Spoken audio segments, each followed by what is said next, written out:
Hello everyone and welcome again to my next video. Today I would like to show you one more game from the European Championship. As you remember, I told you there were plenty of good games played there, and this one is another favorite of mine.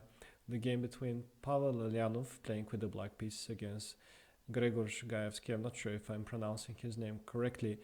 That's a great player from Poland. If you haven't heard of him, at the moment he is or at least at last year he was the main second of the world champion, former world champion Vishy Anand in his match against Magnus Carlsen. Very creative player. Just check what he has invented so far, and he will see that he is a very interesting personality and very interesting player. But Pavel Eljanov was the man in this game. And probably he is the player of the year, if you ask me, because he has achieved so many things. He qualified to this semi-finals of the World Rapid Cup. He increased his rating greatly, but also the chess games that he produces, they're fabulous, just like this one. So Gajewski went for c4 with the first move, and then they quickly reached the position which is quite typical for the Slav-Chebanenko line after the move f6. Now, if white wants to go d4, they're going to reach a standard situation, but white goes queen c2, which is a typical anti-Slav line. Nowadays, a lot of people like to play this way. White is postponing the advance of the pawn on d4. Sometimes he just plays b3, bishop b2, and he tries to keep this diagonal opened for his bishop. One of the key ideas for white in this line is to go rook g1, g4, and g5 after these two have been developed. And possibly this is what Gajewski wanted to play. I told you he's a very creative chess player, and most likely he wanted to try something like that. But it was Eljanov who came up first with a novelty. He played c5. Yes, this is a waste of time, but at the same time, white didn't play that fast himself neither.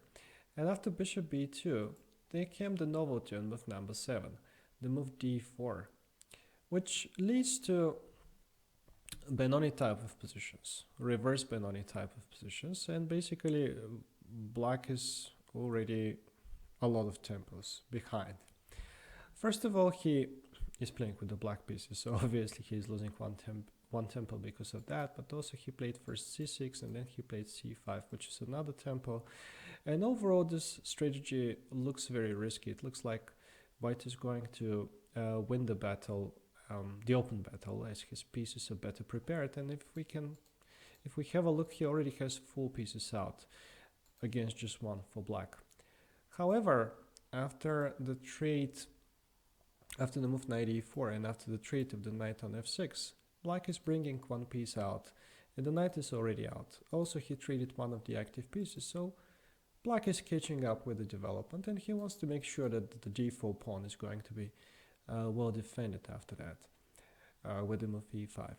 Still, it looks quite risky, and Gajewski is trying to prove that. First of all, he's trading a pair of pawns, and then he goes as quick as possible, bishop d3 followed by bishop e4, and he's trying to put pressure on the pawn on d4 as fast as he can.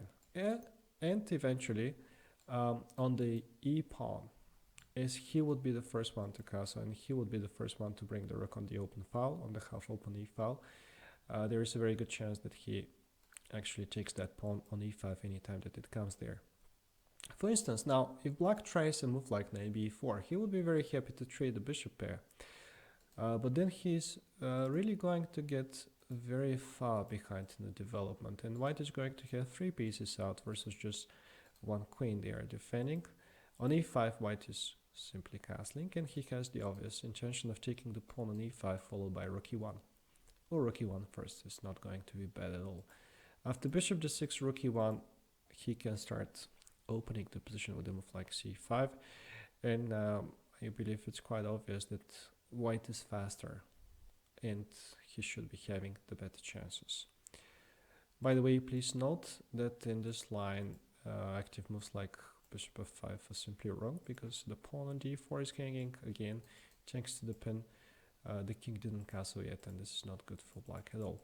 So therefore, priority for black is to catch up with the development, and this is what Eljanov does. He goes bishop d6, brings the bishop out, and Next move he plays h6, moving the pawn away from the possible check, so he intends to castle and to bring the king into safety and to bring the rook out. After bishop e4, black can now play e5, as there is a bishop on the e file, and white is no longer threatening to capture on e5 or to capture on d4, so this is a good moment for him to improve the center. And this was probably the critical moment of the game. Now, so far I believe that Gajewski did everything right. He developed his pieces, he castled, and now he has a choice what to do. One thing that he can try to do is to win a pawn by capturing on c6 and attacking on the pawn on c6 with queen e4 and the pawn on e5 and the pawn, even the one on d4 simultaneously. Double attack. This is exactly what he did in the game. But by doing this, he gave away two of his advantages.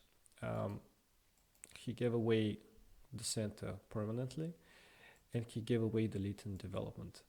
It is true that he needed somehow to cash in this advantage of the development that he had, because if he doesn't use it now, he's going to lose it. That's quite obvious. If black has a chance to castle and to bring this bishop out, say on d7, or to bring the rook on e8, it's going to be over. Black is going to have better position from strategical point of view. So therefore, indeed, white needed to do something, but I believe that the right thing for him was to try to expand on the queen side, where he is better. He has 3 pawns versus 2 here, and he can expand easily with a move like a3, followed by b4 after that. And next he can go c5, he can also do after that a4, b5, the queen can come on c4, etc. So this will give him very reasonable play. Maybe he is even better, as he is really very fast. And typical Benoni type of position where, okay, this bishop is not on g2, it is on e4 in this reverse Benoni, but still it exerts pressure on the diagonal, and still black is strong on the queen side. So I guess that was the way for him to play, because bishop c6, even though it wins a pawn after queen e4, as black doesn't have time to defend on c6, bishop b7 or bishop d7 would be answered with knight d4 or bishop d4. He wins that one on c6, but he's again losing the advantage in the development, and also black is getting powerful bishop pair.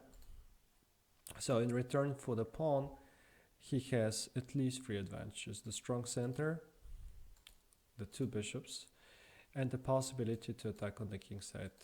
You should know, if you don't already, that the strong center usually means that the side that owes it has to attack on the king side. Well, after bishop g4, there is also one little problem with that queen. It is getting under the attack of the black pieces all the time, and black already has to be, white already has to be careful not to lose material instantly. If the queen stays on the 6th rank, there is always the idea of e4 followed by bishop takes h2 and the queen is hanging, leave alone the fact that the knight on f3 is hanging. White had to go back with the queen, bishop f5, and queen e2. He went completely into passive defense, because a move like queen h4 will simply help black to advance on the king side and to prepare his attack there. He will play bravely g5. He doesn't really care that he's moving the pawns in front of his king, as he has extra space, and white cannot make use of that by lifting a rook, for example. These pawns are too active, and the bishops also, they don't give him a chance to use the rook into the attack. Well, black can do that on his turn. So therefore, queen e2, passive defense, rook e8, black starts preparing the typical advance of his f and e pawns. More typical is to advance the e pawn. But before he does this, Eljanov does something very nice for him.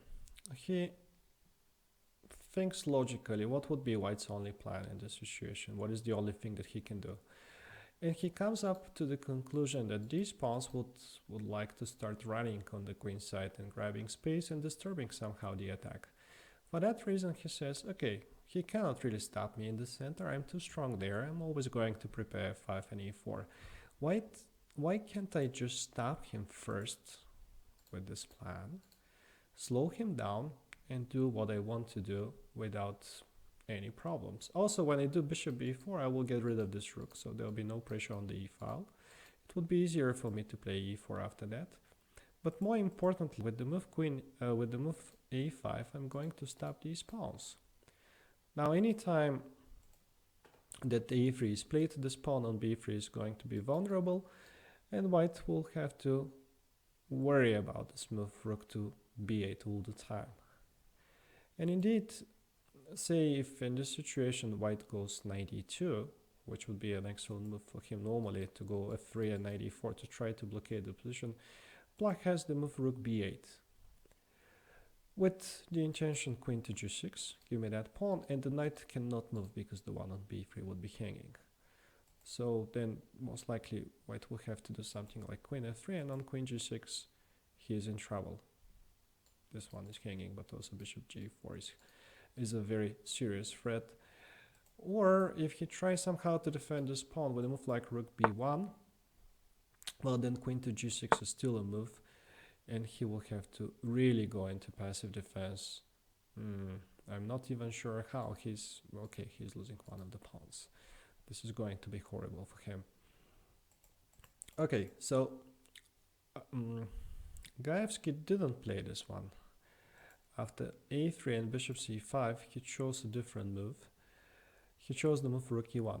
He came back on the e file, trying to discourage the move e4, but black has a lot of time.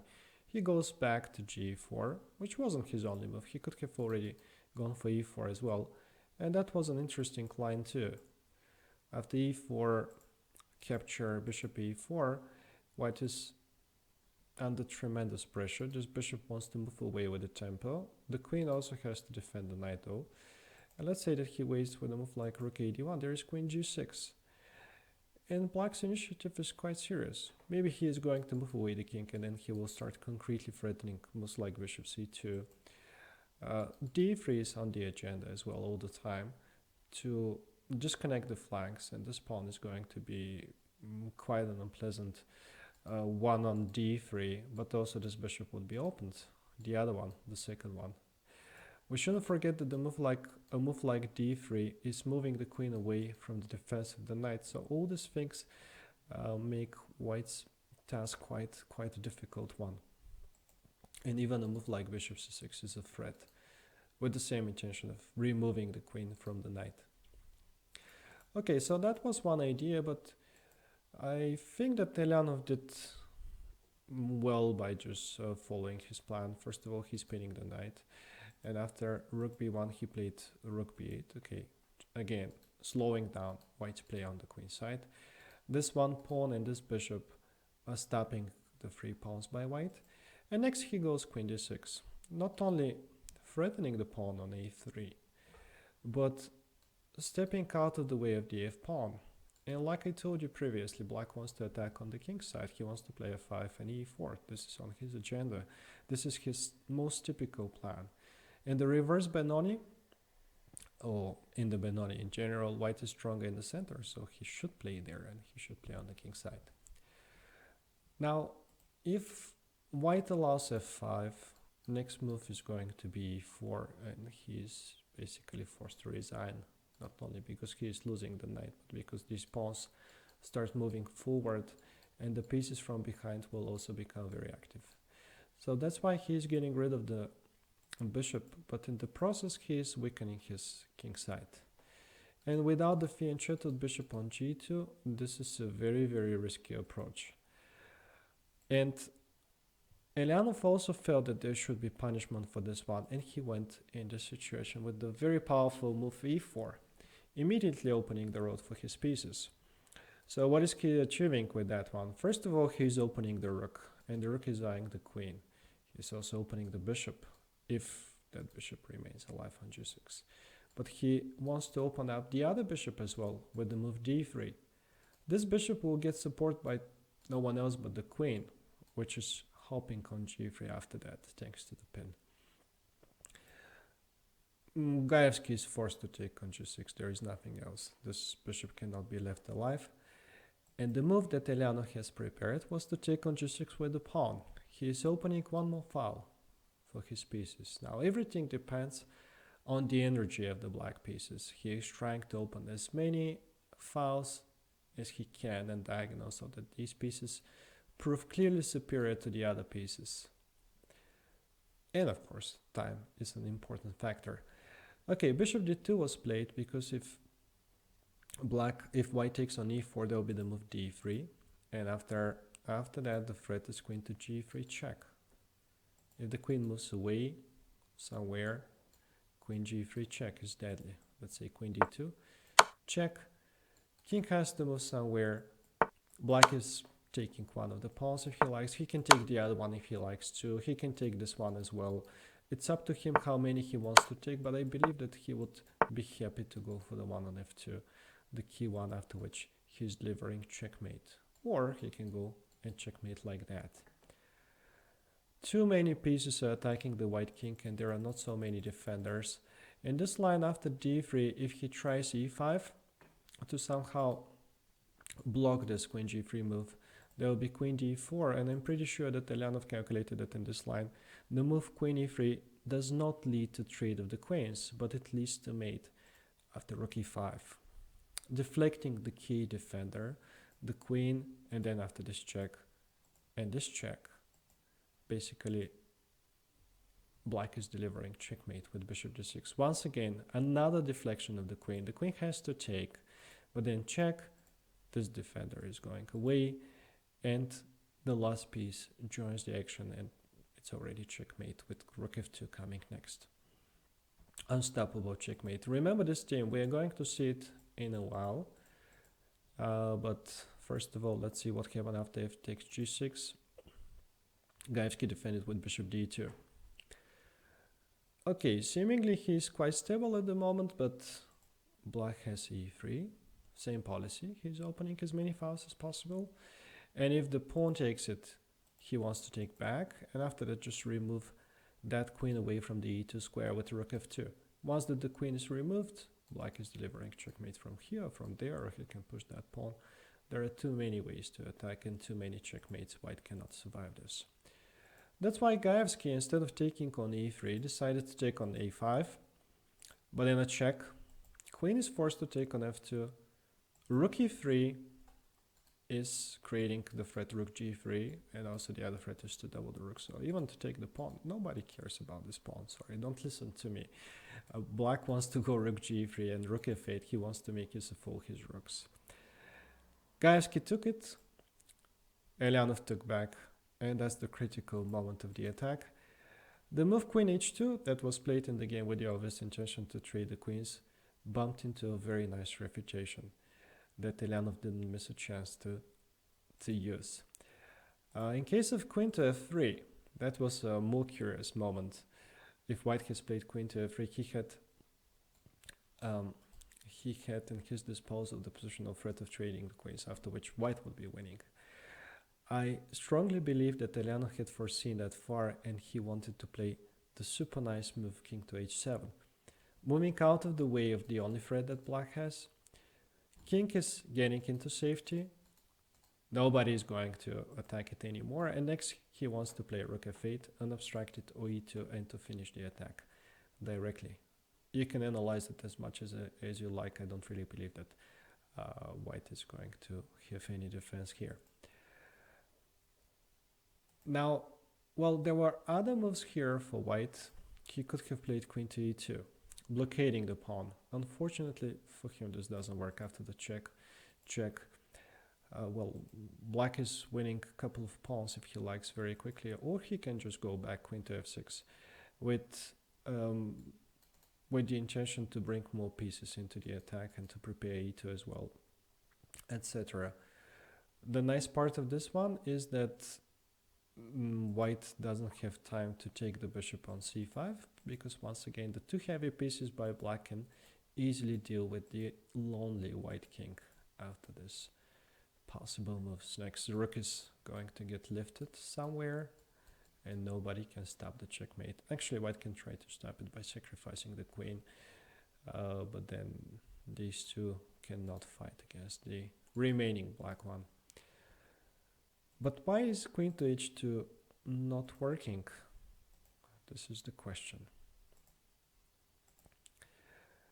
What happened next was really ingenious.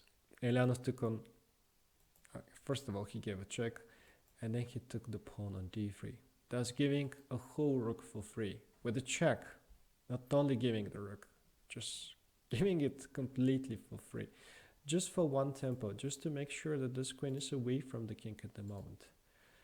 Black is threatening not only to take the rook, he's threatening mate after queen h3 or queen f3, and overall all his pieces are nicely placed, they have enormous energy, and white has no ways of surviving this. Okay, he first of all tried to save the rook, because if he goes king to g2, simply capture, and then this pawn is getting promoted, winning a piece for black, and continuing the attack. This leaves no chance of survival. While rook to g1 was answered with this beautiful move, bishop d6. Before taking the pawn on h3, this queen is completely disconnected from the king side, and queen h3 is unstoppable threat, unless white wants to sacrifice the queen, which he did in the game. But obviously, once again, the two light pieces are no match for the queen in this situation, as queen is too active, and it is supported by one pawn, and soon after there is another pawn coming, while the white pawns are dropping one after another. So h5, second pawn is coming to help, and after queen to f4, white resigned. On rook to g3, we'll see the pawn working. If case of king h1, there'll be this check, followed by this checkmate, which is a nice line. And finally, if bishop blocks the check on g3, there'll be simply no queen takes g3, and the second pawn is helping. There'll be a new queen coming on the board. Overall, what can we say about this game to summarize the things? I think the critical moment was the capture on c6 that Gajewski did, maybe a little bit over-optimistic. I wouldn't call it greedy. I think that he clearly understood the dangers behind this situation, the strong center by black and the two bishops, but he wanted somehow to get the advantage out of his development. Unfortunately for him, his judgment wasn't that great, and after that we had perfect game, perfect play by Pavel Eljanov, who managed to bring his pieces out in the best possible way. He didn't forget about prophylaxis. He stopped any counterplay on the queen side, and then he carried out his typical plan with the advance of the f and the e pawns. He opened up the game on the king side, and he won a masterpiece by sacrificing the rook for free, for even with a check. A great game by Eljanov, and thank you for watching this. See you next time.